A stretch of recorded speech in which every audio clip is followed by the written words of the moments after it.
नमस्कार, मेरा नाम कल्पना पटेल है। मैं सरखेज ITI में सुपरवाइजर इंस्ट्रक्टर के पद पे कार्य करती हूँ। साथ ही मैं इंटरनेशनली सर्टिफाइड योगा टीचर हूँ। आज हम एक ऐसा डायनेमिक फ्लो करेंगे जिसका नाम है अष्टांग सूर्य नमस्कार ए। यह सूर्य नमस्कार का एक विशेष रूप है जो हमारी बॉडी स्ट्रेंथ, फ्लेक्सिबिलिटी और एनर्जी को बैलेंस करता है। यह प्रैक्टिस हमारे शरीर को डिटॉक्स भी करता है, साथ साथ हमारा कंसंट्रेशन और डिसिप्लिन भी बढ़ता है। तो चलिए शुरू करते हैं ये डीप ब्रीदिंग के साथ एक एनर्जेटिक योगा फ्लो। कमर गर्दन सीधी, दोनों हाथों में ज्ञान मुद्रा या वायु मुद्रा बनाओ। एक लंबी सांस भीतर की ओर लेते हुए आंखें बंद कीजिए और 3 बार ओम का उच्चारण।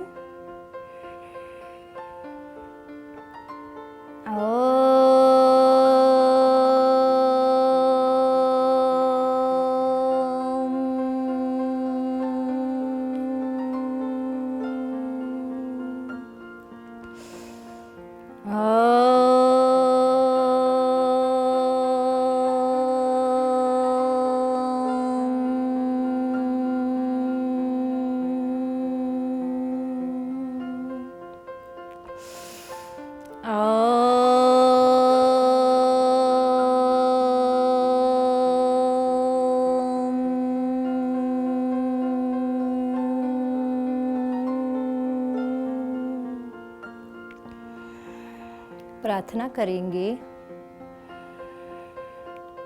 दोनों हाथों को जॉइन कर लीजिए। ओम सहना भवतु सहनौ भुनक्तु सह वीर्यं करवावहे तेजस्विनावधीतमस्तु मा विद्विषावहे।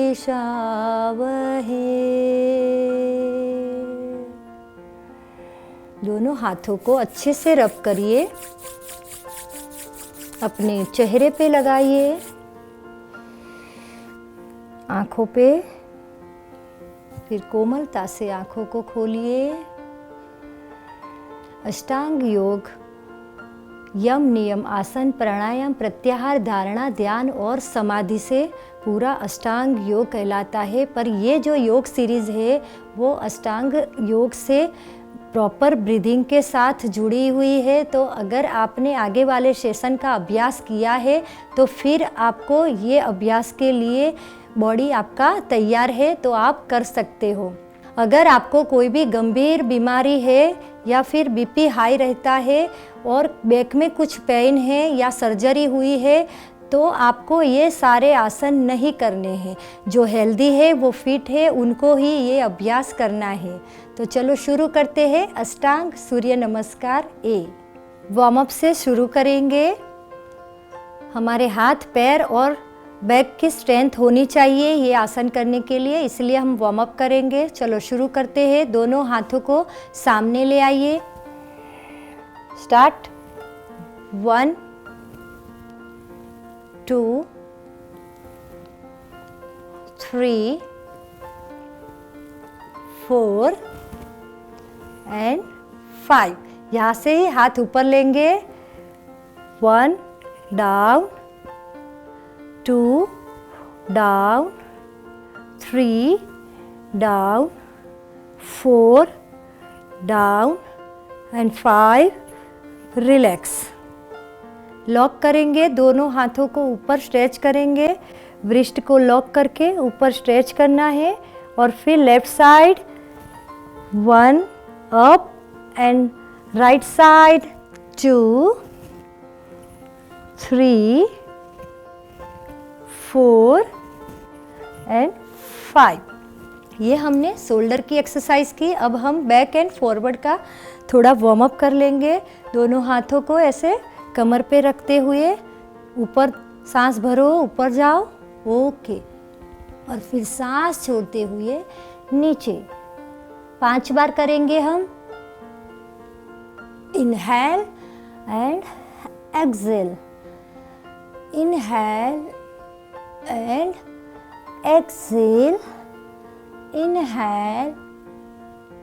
3, 4,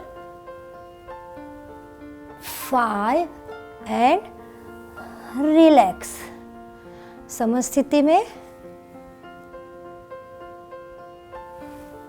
शुरू करेंगे अभी योगासना।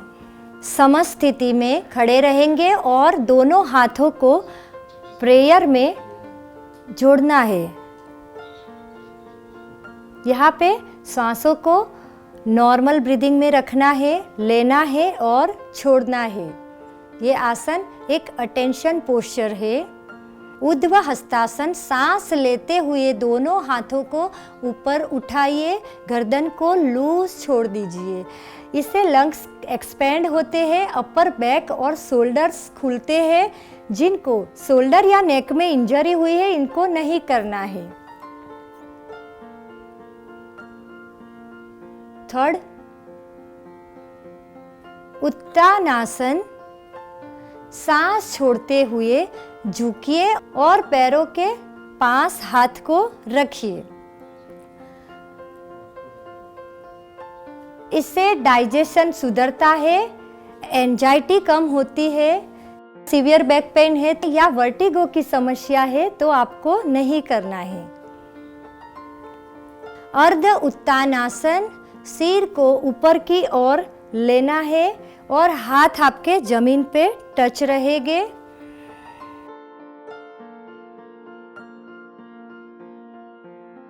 ये आसन से स्पाइन की स्ट्रेंथ बढ़ती है और अवेयरनेस भी बढ़ती है। बैक में कोई भी सर्जरी करवाई है और हर्निया का ऑपरेशन किया है तो आपको इसका अभ्यास नहीं करना है। चतुरंगा दंडासन करेंगे। सांस छोड़ते हुए प्लैंक पोजीशन में पीछे की तरफ जंप करके जाना है, थोड़ा सा डाउन होना है। इससे आपके आर्म्स, शोल्डर और गर्दन स्ट्रॉन्ग बनता है। अगर आपको कोई सर्जरी हुई है और स्पाइन में कुछ प्रॉब्लम है तो इसका अभ्यास नहीं करना है। वृष्ट में पेन है तो भी नहीं करना है। अगर आप चतुरंगा दंडासन नहीं कर सकते तो ऐसे प्लैंक पोज में भी होल्ड कर सकते हो। ऊर्ध्व मुख स्वानासन करेंगे। सांस लेते हुए ऊपर उठना है, थाई जमीन के ऊपर रहेगी। इससे क्या होगा कि लंग्स आपके खुलेंगे, स्पाइन फ्लेक्सिबल बनता है। जो लेडी प्रेग्नेंट है उसको इसका अभ्यास नहीं करना है। कोई भी आपको इंजरी हुई है स्पाइन में या सर्जरी करवाई है तो इसका अभ्यास आपको नहीं करना है। यहां से करेंगे अधोमुख स्वानासन। सांस छोड़ते हुए हिप्स को ऊपर उठाएंगे। हमारा जो हेड है वहां से नोवेल को देखने का ट्राई कीजिए। पूरा स्ट्रेचिंग होता है, फुल बॉडी स्ट्रेच होता है, ब्लड सर्कुलेशन बेहतर होता है। हाई बीपी और वर्टिगो की समस्या के पेशेंट को इसको नहीं करना है। अर्ध उत्तानासन करेंगे। सांस छोड़ते हुए हेड आपका सीधा रहेगा, ऊपर देखना है, स्पाइन स्ट्रेट। इस आसन से हमारा जो स्पाइन है वो स्ट्रॉन्ग बनता है। जिनको कोई सर्जरी हुई है बैक में इसको इसका अभ्यास नहीं करना है। हेड डाउन करके सांस छोड़ते हुए नीचे उत्तानासन में होल्ड करना है। दोनों हाथ के पंजे आपके पैर के पंजे के पास रहेंगे। इससे कॉन्स्टिपेशन कम होता है, पाचन तंत्र मजबूत होता है। लेकिन हर्निया का ऑपरेशन किया है या बीपी हाई रहता है तो उनको इसका अभ्यास नहीं करना है, प्रेगनेंसी में नहीं करना है। और अभी हाल ही जो लेडीज को जो पीरियड चल रहे हैं तो उनको ये आसन के अभ्यास नहीं करने हैं। सांस भरते हुए ऊर्ध्व हस्तासन की क्रिया में जाएंगे। ऊर्ध्व हस्तासन करेंगे। ये आसन से हमारा बैक जो है स्पाइन स्ट्रॉन्ग बनता है। लेकिन अगर आपको बहुत ज़्यादा सीवियर बैक पेन है तो इसका अभ्यास नहीं करना है। यहाँ से नॉर्मल ब्रीदिंग में प्रणाम आसन करेंगे और फिर समस्थिति। अष्टांगा सूर्य नमस्कार बी। समस्थिति में खड़े रहेंगे। ताड़ासन शरीर को अलाइनमेंट देता है और फोकस बढ़ाता है। सब इसे आसानी से कर सकते हैं। उत्कट आसन, चेयर पोज, थाई, हिप्स और कोर को मजबूत करता है। नी पेन या अर्थराइटिस में इसे न करिए। उत्तानासन डाइजेशन इंप्रूव करता है, टेंशन रिलीज होती है। बैक पेन या वर्टिगो में इसे न करिए। अर्ध उत्तानासन स्पाइन स्ट्रेच होती है, पोस्चर सुधरता है। लोअर बैक इश्यू है तो इसे ना करिए। चतुरंगा दंडासना आर्म्स, चेस्ट और एब्स को टोन करता है। शोल्डर या व्रिस्ट पेन है तो इसे न करिए। ऊर्ध्वमुख श्वान आसन लंग्स खुलते हैं, बैक फ्लेक्सिबल बनती है। स्लिप डिस्क या प्रेगनेंसी में इसे अवॉइड करिए। अधोमुख श्वान आसन फुल बॉडी को स्ट्रेच करता है, नर्वस सिस्टम शांत करता है। हाई बीपी या व्रिस्ट इंजरी में न करिए। वीरभद्रासन 1 लेग्स, आर्म्स और लोअर बैक को स्ट्रेंथेन करता है। नी पेन या हार्ट प्रॉब्लम वाले इसे न करिए। चतुरंगा दंडासना आर्म्स, चेस्ट और एब्स को टोन करता है। शोल्डर या व्रिस्ट में पेन है तो इसे न करिए। ऊर्ध्वमुख श्वान आसन लंग्स खुलते हैं, बैक फ्लेक्सिबल बनती है। स्लिप डिस्क या प्रेगनेंसी में इसे न करिए। अधोमुख श्वान आसन फुल बॉडी को स्ट्रेच करता है, नर्वस सिस्टम को शांत करता है। हाई बीपी या व्रिस्ट इंजरी में इसे न करिए। वीरभद्रासन वॉरियर 1 राइट साइड से करेंगे। बैलेंस इंप्रूव करता है, बॉडी में ग्राउंडिंग लाता है। एंकल इंजरी या हाई बीपी में डॉक्टर से पूछ के ही करिए। चतुरंगा दंडासन आर्म्स, चेस्ट और एब्स को टोन करता है। शोल्डर या व्रिस्ट पेन में इसे न करिए। ऊर्ध्वमुख श्वान आसन लंग्स खुलते हैं, बैक फ्लेक्सिबल बनती है। स्लिप डिस्क या प्रेगनेंसी में इसे न करिए। अधोमुख श्वान आसन फुल बॉडी को स्ट्रेच करता है, नर्वस सिस्टम को शांत करता है। हाई बीपी या व्रिस्ट इंजरी में इसे न करिए।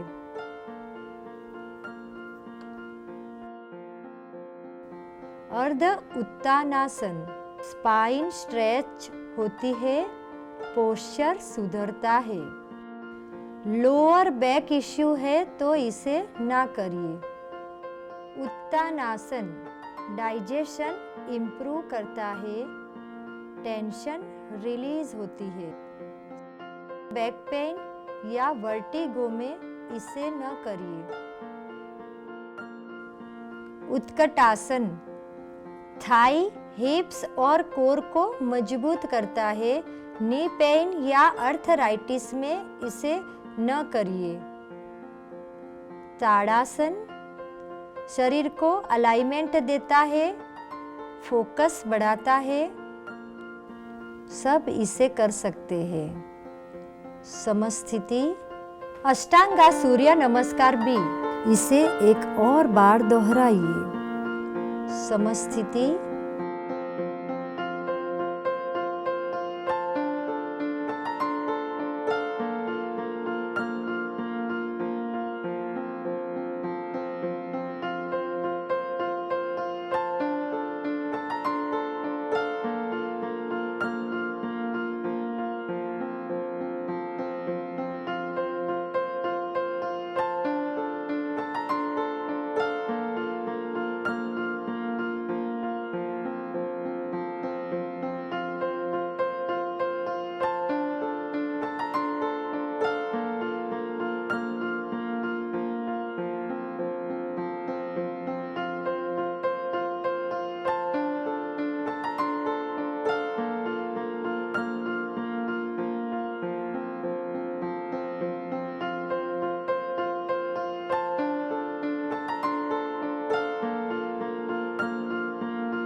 आराम से सुखासन, सिद्धासन या पद्मासन में बैठ जाएंगे।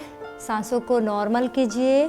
लंबी गहरी सांस लेना है और छोड़ना है।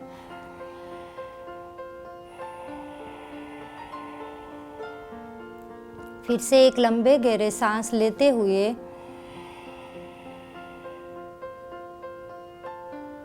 ओम का उच्चारण करना है।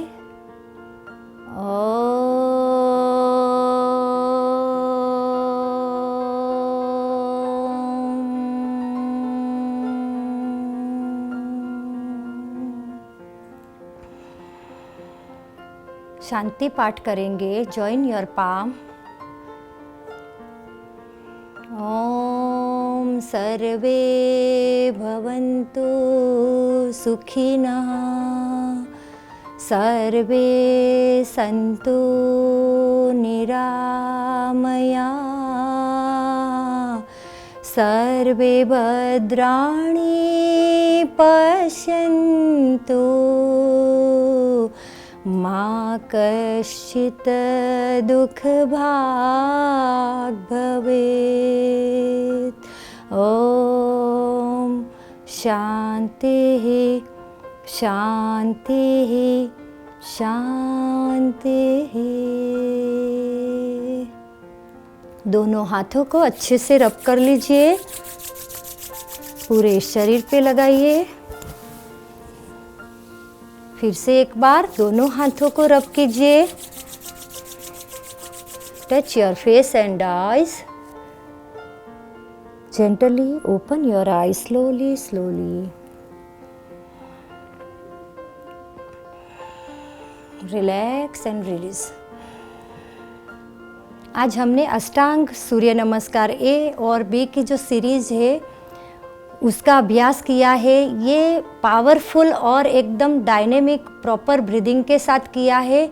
तो अगर आप कैपेबल हो तो ही इसका अभ्यास करना है।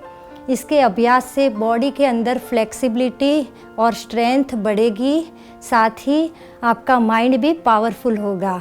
तो ये अभ्यास आपको रोज़ाना करना है, साथ ही आपको आपकी सेहत का भी ख्याल रखना है। तो ऐसे ही इंटरेस्टिंग वीडियो के साथ हम फिर से एक नए सेशन में मिलेंगे। तब तक आपका ख्याल रखिए, खुश रहिए, हेल्दी रहिए। Thank you.